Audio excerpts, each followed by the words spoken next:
Nas Asas da Língua, um programa trilingue que oferece 3 perspectivas da cultura chinesa em mandarim, em cantonês e em patuá de Macau.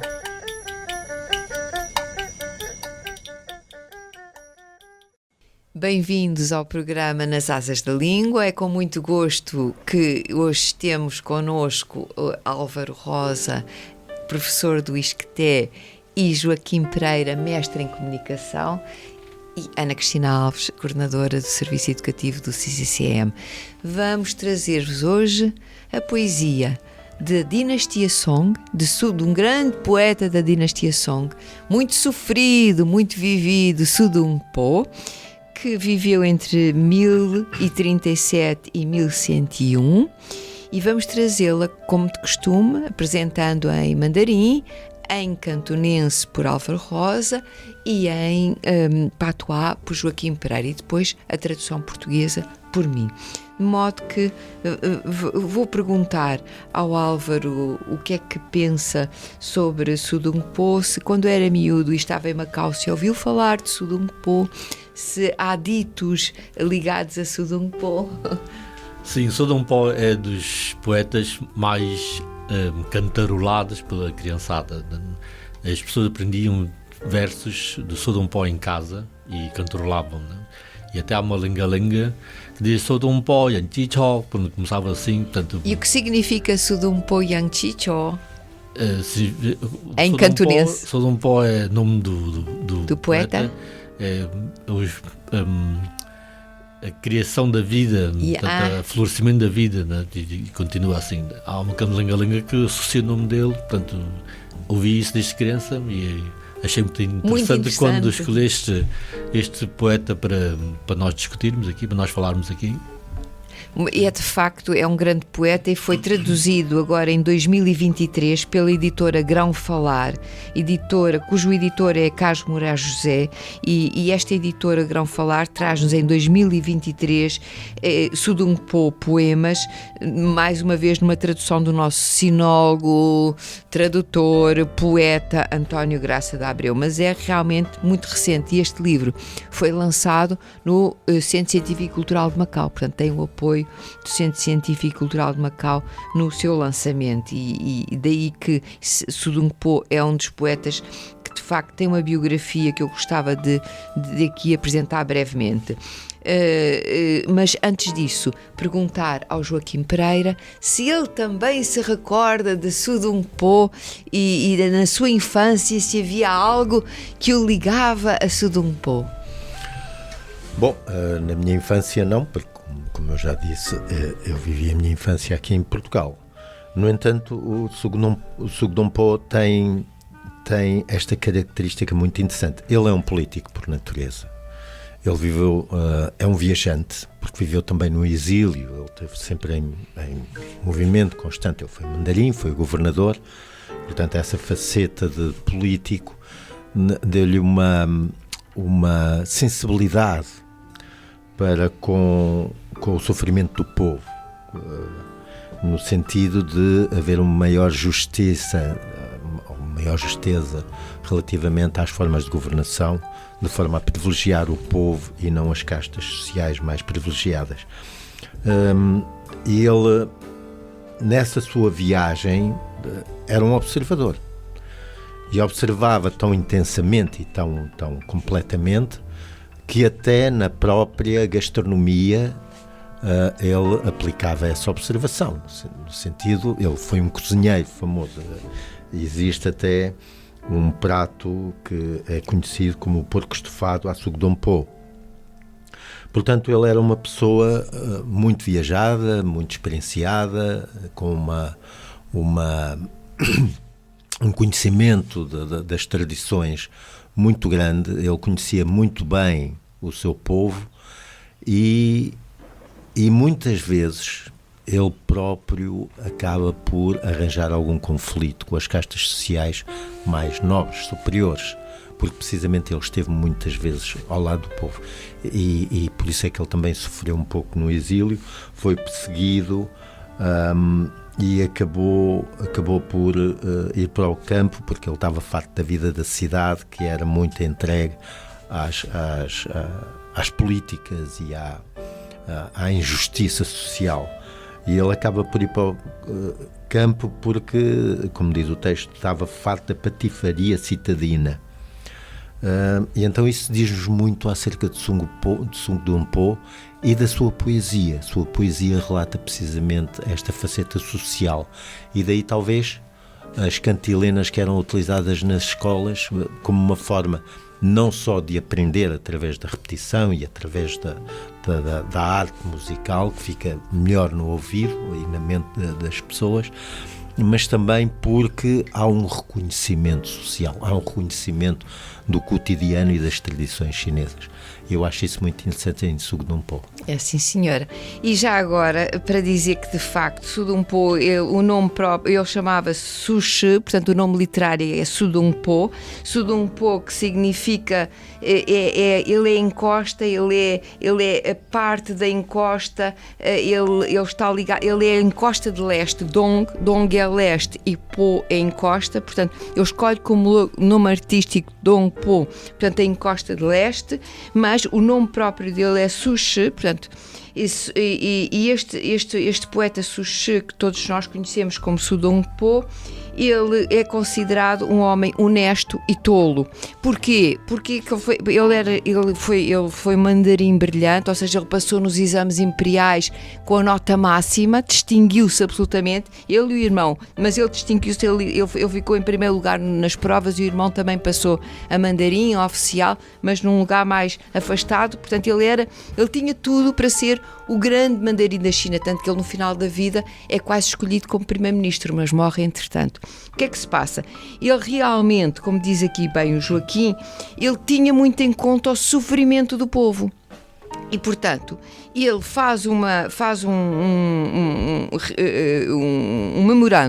memorando ao imperador quando são as reformas do Wang Hanshi, e nessas reformas é para explorar o povo, ou seja, é para que venham muitos impostos sobre as classes mais desfavorecidas. Ele diz: não, estas reformas vão levar o nosso povo à miséria, e eu não posso concordar com uma coisa dessas.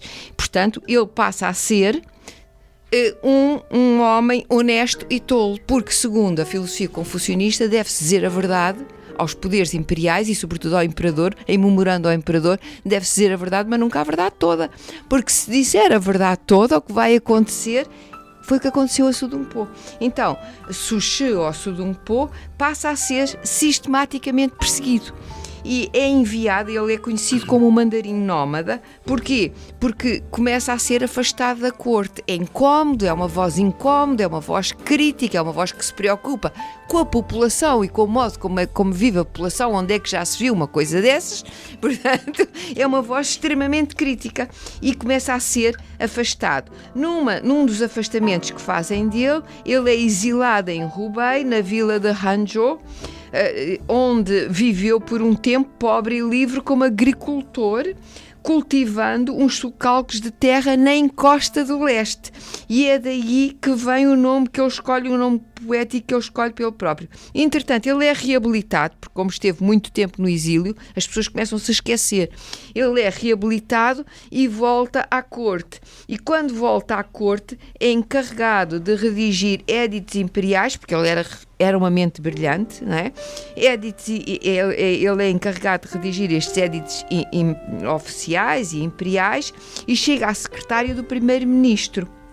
Depois, nessa altura em que ele está na corte, vem ao de cima a sua faceta mundana, como o Joaquim dizia aqui, de bom cozinheiro. E nós temos um dos pratos mais famosos da China, que é este prato de porco estufado à Sung Dong Po.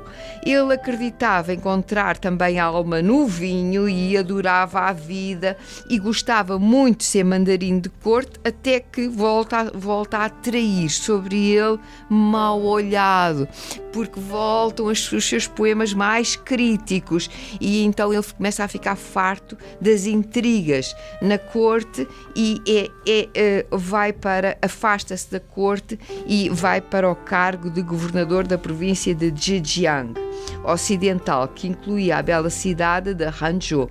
Era agora comandante militar do distrito, que ajudou a desenvolver, sendo de relevo os trabalhos mandados executar no belíssimo lago do oeste, Sihu. Toda a gente conhece este lindo lago na China. Mas a sorte não dura sempre e teve que regressar novamente à corte, assumindo o posto em Hanlin e atraindo outra vez a inveja dos outros mandarins, como nós chamamos, e portanto dos grandes oficiais. E porquê é que ele atrai esta inveja? Porque de facto ele é realmente um grande poeta e está sempre com o povo. O povo tem os seus poemas escritos por toda a parte. Porquê? Porque nesta altura da dinastia Song apareciam os primeiros escritos, e agora cito da obra organizada por Graça de Abreu, Sudum Pouco Poemas, vou citar, apareciam os primeiros escritos sobre o fabrico da pólvora aqui na dinastia Song, inventava-se a bússola pela primeira vez na história do mundo, surgia o papel moeda, faziam-se rigorosos recenseamentos da população, lançavam-se os impostos contra os quais Sudum Pouco se revoltava e mais. E a obra dele era divulgada, porquê? Porque há muito que a imprensa, muito antes de Gutenberg, tinha sido divulgada na China. Os chineses criaram pranchas de impressão, onde agrupavam os caracteres móveis em madeira ou mesmo em metal, que barrados com tinta eram depois prensados sobre papel de arroz, o que resultava em documentos de grande e fácil circulação. Os poemas de Sudum Pouco estavam por todo o império e, portanto, o povo repetia-os porque a população sentia-se acarinhada e aconchegada. Havia ali um mandarim que estava preocupado com a má vida e a quantidade de impostos que eles tinham. Então, isso valeu-lhe, de facto, um desterro cada vez maior. Depois voltava à corte, era novamente desterrado. Até que o vai desterrado para Cantão. E quando chega a Cantão, tem uma vida ótima, porque é muito bem recebido em Cantão. E as pessoas gostam dele em Cantão. Os mandarins da corte sabem que ele está bem em Cantão e que é bem tratado em Cantão. E mandam-no para Hainan, que hoje é um paraíso, mas naquela altura era um sítio péssimo. Hainan era um sítio sem nada. E ele quase morre em Hainan. Mas, entretanto, é perdoado. Porquê? Porque o imperador que o estava a perseguir, Zhezong, morre e ele termina assim o seu exílio, porque a imperatriz viúva vai reabilitá-lo. E manda-o regressar à corte. Na viagem de regresso leva o seu filho, Guo, e o cão que nunca o abandona, Focinho Preto. Entretanto, já toda a gente falava nele para o nome de primeiro-ministro da China, mas ele morre. Ele morre e vem falecer, portanto, um ano depois, em 1101. Ora bem, fica-nos aqui, vamos trazer-vos o poema deste grande mandarim nómada, tão preocupado com os outros e que foi realmente uma mente brilhante. Então, este poema é o último poema que eu vos trago, que nós vos trazemos em mandarim, em cantonense e em patuá e em português. É o último poema que ele terá escrito e mostra bem o sentimento de angústia, de que tudo muda, mas tudo fica na mesma, de que ele vai à corte, vem da corte, vai à corte, vem da corte, anda por todo o império, mas não consegue realmente que as coisas mudem. Então vamos lá ver este poema que traz a angústia, mas ao mesmo tempo ele adorava viver e ele é um grande cozinheiro, ele é um bom vivant, ele gostava de viver. Mas vamos ver a angústia dele aqui neste poema. E este poema é relativo a Lushang, em Zhejiang. Então vamos lá, Lushang é relativo a uma paisagem, as neblinas de Lushang e às marés de Zhejiang, onde ele esteve exilado, por assim dizer. Então vamos ver. Lushang Yang Yu Zhejiang Chao é o título. Agora, portanto, Lushang Yang Yu, neblinas de Lushang, Zhejiang Chao, marés de Zhejiang. Então vamos. Lushang Yang Yu Zhejiang Chao, Wei Zhi Jianbang Han Bu Xiao, Tao Ta Hai Lai 别无事，路上杨雨 Zhejiangzhao. Vou passar agora, vamos ouvir o Álvaro Rosa, que nos vai trazer a versão em cantonense. 廬山煙雨浙江潮，未到千般恨不消。到得還來別無事，廬山煙雨浙江潮。 Muito obrigada, e agora vamos ouvir o Joaquim Pereira, que nos vai trazer a versão em patuá. Sarasam de Lucham, maré de Zhejiang. Antes de cruzar, quanto mil consumição. Eu sempre chegar, vai igual sorte. Sarasam de Lucham, maré de Zhejiang. E agora em português. Neblinas de Luchang, marés de Zhejiang. Antes da travessia, desgostos mil. E chego sempre ao mesmo destino. Neblinas de Luchang, marés de Zhejiang. Terminamos convidando-vos para o próximo programa de Nas Asas da Língua, com Álvaro Rosa, Joaquim Pereira, que vai trazer algumas novidades, pois vamos sair da área da poesia para entrar numa área muito próxima, que é, no fundo, a área da língua, dos provérbios e das adivinhas e, portanto, uma área muito próxima da poesia. Não percam. Até lá!